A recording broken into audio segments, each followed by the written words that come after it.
Welcome back to this week's episode of the podcast. We hope that you guys are having a great week. We've only been hearing amazing things about your home groups, so we're excited. Hope that you guys are just having a great time with them. And if you're here to watch the podcast in your home group, hello, home group. We have a super special video today because we have first-time podcast guests today. You guys want to introduce yourself to the people who might not know you? Yeah, I'm Renee Reed. And I'm Ben Reed. And tell me a little bit about yourself. So if you could sum up, like, I have 60 seconds to tell somebody who I am, like, what's a just fun fact about you? Like, this is who I am. Well, I think the biggest thing is that in 12 years, we had 8 children. And they're all boys. Oh, my gosh. And it was 30 years of raising them, and it was the best time of my life. It's a brave woman. It takes a brave woman to have 8 boys. How long have you... A lot of fun, a lot of chaos. I bet. I can imagine. How many fights broke out? Did anybody ever punch each other? Oh, well, yeah. Again, we had to keep a pretty tight lid on it because if it got out of control, there was no coming back. It was like a riot if we didn't. I bet. Stampede. Yeah. My husband grew up with just brothers, and I grew up with one brother, but because it was a guy-girl, like, we were like so sweet and loving to each other. And then when I saw my husband with his siblings, I was like, he was like, yeah, we would just like punch it out. I'm like, that's raising boys for you. So that's so fun. How long have you guys been in Redding? Since 1989, so that's 35 years, yeah. So you're just about Redding locals at this point? Yes. Yeah. You're Redding veterans for sure. It's the longest place we've lived anywhere. Really? So yes. I love that. We're from Southern California, and we had our first 4 children there. Okay, what area in Southern California? It was San Diego County. Okay. I love that. That's so fun. Well, we're really excited to be jumping into today's episode. If you missed it, I really encourage you to go back and listen to this Sunday's message. Caitlin had such an incredible message on really like making Jesus center again. I think it's so easy, especially in today's culture. There's so many distractions, like from the phone in your hand to politics and people and all. There's so many things vying for our attention, and really the message that she was leaving us with was, what does it look like to get rid of distractions and make Jesus center again in our life? And so really just wanted to jump in kind of to that topic. What are some of the like takeaways that you guys had from the message? I kind of heard that's something that's really close to your heart. You have such a beautiful relationship with the Lord. So just kind of want to dive into that a little bit. So first off, just what's like one thing about the message that you really loved? Well, it was all wrapped up, and I loved it when she put the hat on. It's so fun. Yeah. It's like, I want one of those. But really, everything does revolve around Jesus. Yep. So, other things start falling apart or getting off track if we don't keep coming back to the center of Christ. Good. So good. What about you? For me, it's, when I first became a Christian, I was ecstatic when I first became a Christian. And then as I got, introduced to the Christian lifestyle and everything, at times I became disillusioned and whatnot. But I just know that at some point I came to the realization that he can see everything I do. He's with me all the time. I can't fool him. I can't run from him. Yeah. I can't hide from him. Yeah. So I might as well just be completely and totally honest with him at all times. That's so good. And so that's what I just started doing, is just being honest with him. Yeah. And when I spend time with him, I'm just open, and I don't try to, who are we to think we can fool God? I mean, talk about something that's, impossible to do. He's God. Delusional, yeah. That's so true. I love that. I mean, and with what you're saying, Renee, it really does feel like raising our awareness of him. Like what happens when he's already in everything. And it's just raising our awareness, making him center again. So good. So I want to ask you guys a couple of questions on, you guys have been Christians, you've been saved for a long time. So what has that looked like for you, your kind of story with the Lord and walking with him and having that relationship with him? Well, we've been walking with the Lord for a little over 45 years. Wow. And we both came to the Lord when we were 18. Wow, that's so cool. And we were both really in the world. He was like druggy guy. Oh, you're like, he was way worse than me. Like even before I knew the Lord, I wouldn't have dated him because of what he was into. Just throwing you under the bus. I'm used to it. I've heard this story many times over the years. You're like, I was expecting this. Yeah. But I came from an abusive home. So I grew up it was a violent home. And I was the youngest, and there was a lot of rejection. And so when I was 18, I came to the point of attempting suicide. Wow. And I actually had an encounter with Christ that completely changed me. Wow. Where he wrapped me in his arms, and I felt his love. Wow. And my response was, "You are real. You are real. You are real." 'Cause, wow. I'd gone to, like the Christian camps in high school and stuff, mostly to see cute guys. Of course. But, I hear the message. I was like, oh, well, that's nice. But these people are snorting coke and stuff at the parties on the weekends. So this isn't quite real. But I had this encounter with him that changed me. And then my first prayer I prayed was that the Lord would lead me to a true church. I said, I've been to so many different denominations, and I haven't been able to find you in them.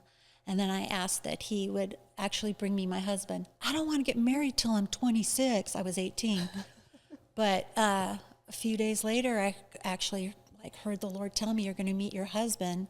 And I went out cruising with some girlfriends. We were 18. We just graduated. And this guy came up with his friend. And I felt like the Lord said, one of these is your husband. Wow. Well, 2 weeks later, he proposed to me. 2 weeks. 3 months later, we were married.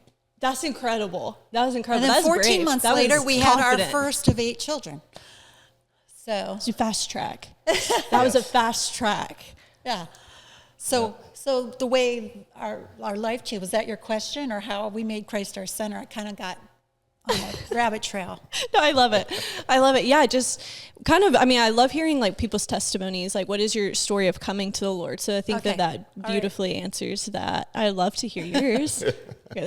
I was heavily in the world, and I just like to say God set me up. I had some incredible, disturbing events that took place just prior to my receiving Christ. And finally, my sister, who was going to a Calvary Chapel in San Diego, and I love music. I'm a musician, and I love music. And she asked me to come down to a Christian concert. And so I said yes, and I went down there, and the preacher was preaching, and out of 800, 1,000 people, it felt like he was talking right to me. Wow. And so I didn't go up that time, but then I went again the next week, and I was like the first one out of my chair when he called, and my life radically changed. I dropped everything, dropped all my habits that were bad, and then I got involved with the church in Escondido where we lived, and I was actually street witnessing when I met her on the cruise strip. So he Really? was passing out. his church. Yeah. That's amazing. I was passing out flyers for a local Christian concert that we were going to have in Escondido, and that's how I met her. And then I went home and told my sister that I met my wife I'm going to marry.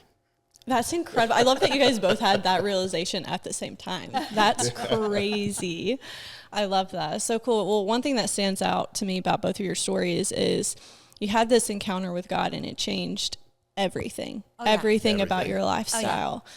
And it's so beautiful. You're on a completely different trajectory. And I think, for some of us, you guys who are watching, you could be somebody who has also been walking the Lord for 45 years, or you could be somebody that's like, I'm still feeling it out. And I think what's so beautiful to see is that this shows that God's real. He's somebody that we can know. And, we say this often, Risen King, but God isn't just an experience or a vibe or a feeling, but he's actually Emmanuel, God with us that can be known. And so what has that looked like for you guys? You've walked with the Lord longer than I've been alive. So what has that looked like? You've had this life-changing encounter, but now for 45 years, you've stuck with it and you've continued to walk with him. What has that looked like for you? Well, it's different because we lived all the formative years. Our parents did teach us about Christ, Okay. but we weren't having that born again experience. Yeah.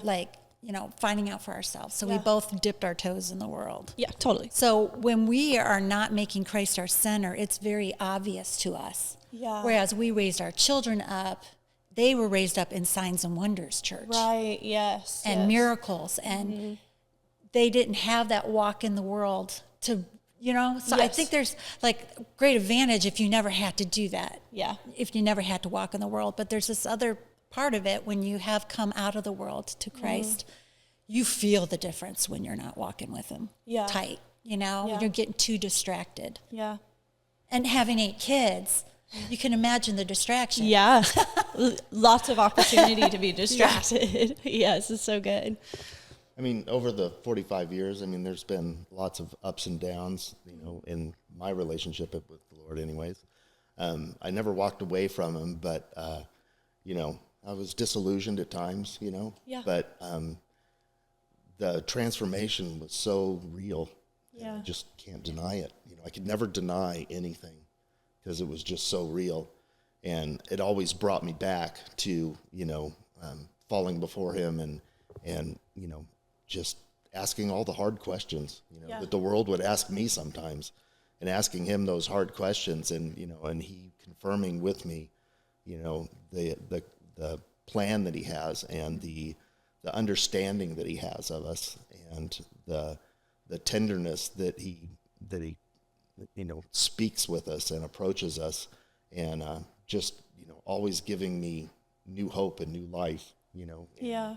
in living in the world. I mean, I've been, my occupation and everything else has been working with, a lot of worldly people. Yeah. I'm in the construction industry. Yeah. I've met lots of worldly people over the years and stuff, and I never wanted to slip back into it because it just didn't fit anymore. Yeah. I love that. It's beautiful too because, you guys had these encounters with the Lord, and it didn't just change your life, it changed the whole trajectory of your family. And now, your 8 children, what they've been raised up in, that's such a beautiful legacy to have of what it looks like when we do walk with the Lord and follow the Lord. I know even for myself, I was like Cole will say, I was born in a pew, born in church. My parents are pastors. But I know for me, when I start feeling myself drift, is you'll start to notice the anxiety or the fear or things like that will come up where it's or, you're going to ChatGPT or going to Google to ask, oh, should I do this or should I do that? And I'm like, what am I doing? And there's so much more opportunity to feel, in that disconnect from the Lord. That's when I start to notice, okay, I'm feeling a little bit more anxious. I'm feeling a little bit more fearful or whatever that might be.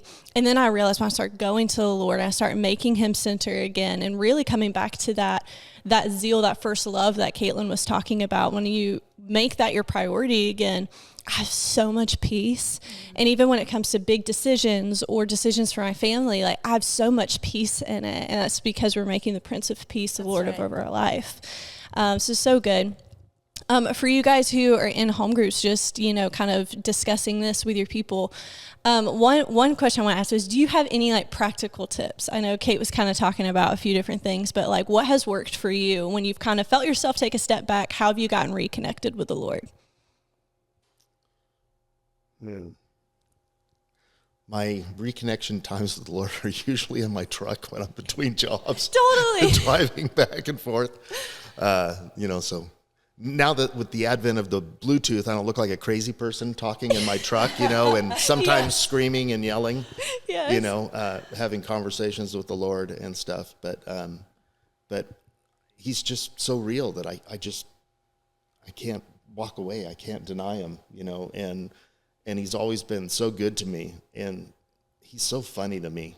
I mean, he shows himself in the most unusual ways, and I don't even look for him right on anymore. He's always coming at me sideways, through a billboard or a poster or, something. And he's always calling to me and talking to me, and he knows my language, and he knows that, I like that kind of thing. I like sarcasm. I like, Yes. I like humor. And so he's always talking to me that way and pulling on me. Yeah. And that's how I communicate with him. And that's how I always stay connected to him. I love it. That's what's so great. He's so personal. He speaks our individual language. I love that. Yeah. Yes, so good. Yeah, it sounds like if I could like summarize that for you guys, like being honest with God. That's a great practical. It's just being honest. Whatever you're feeling, he's not afraid of your emotions. He's not afraid of your anger or your fear or your disappointment. Just being honest with him is a great place to reconnect. Well, I had an incredibly busy life. I was a stay-at-home mom, but I was running a family of 10. Yeah. And all the boys were in sports and special activities. And we were worship leaders, and we were home group leaders and women's group leader, and all the then things. all the, oh my gosh, you know, the parent teacher conferences. There was just so much. It's like, yep, you're supposed to be young when you have your children. Because now I would not be able to do that. But I like to go back to those days when it was so incredibly busy to find that time with Jesus. Yeah. I call it my Jesus time. Mm-hmm. And so sometimes I would be so busy, like maybe this kid just pooped his pants and this one's vomiting, or, you know, so-and-so is fighting over here. So I found the time wherever I could. Yeah. Because like I said, I would feel the distance. Yeah. And what you were saying about the peace. Yes. You know, I wouldn't be feeling the peace I would normally feel, and I'd miss them. Yeah. Yeah. And so I'm like, okay, so sometimes, like, I don't know if this is too much information, but it would be while I'm shaving my legs, because I'd have a moment. No, all the without women the here kids. understand. Because Yes. seriously, when you have children, you're in the bathroom and their little fingers are down there at the bottom of the door. Mama, you never have a time alone. So it was like I You're like, took this one every is all I time. have. I know the moms out there can relate. 100%. And then sometimes it's like when I was scrubbing the floor. Yes, The yeah. kitchen floor. You know, it's like, okay, I have some time to just connect with him. Yeah. And something that always kept me going was having worship music playing. Yeah. Would keep me in the atmosphere. Yes, that's a great practical too. And then just throughout my day, I'm talking to him, because I can't always have that alone time, which, I coveted to have that alone time. But when I couldn't, I just brought him into everything. So good. So this is really great for you guys who feel like I am in such a busy season. I can't spend an hour and a half with God every day. What would that even look like?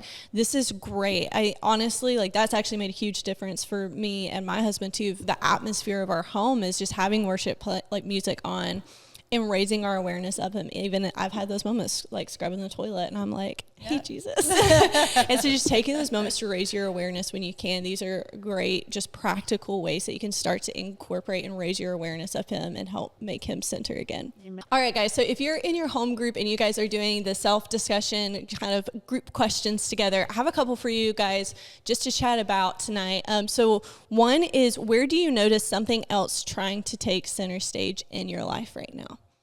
So pausing to kind of think that through, what is something that could be vying for my attention right now? And then the other question is, what's one small shift you can make this week to intentionally recenter on Jesus in your schedule, your thoughts, or your relationships? So taking some of these practicals, being honest, raising your awareness, taking the time you can with him. These are great practical ways that you guys can kind of start to think through, what would connecting with Jesus and making him center look like? So if you're in your home group, we hope that you guys have a great time. Ask these questions, and we hope that you have a great rest of your week. We'll see you Sunday. Bye.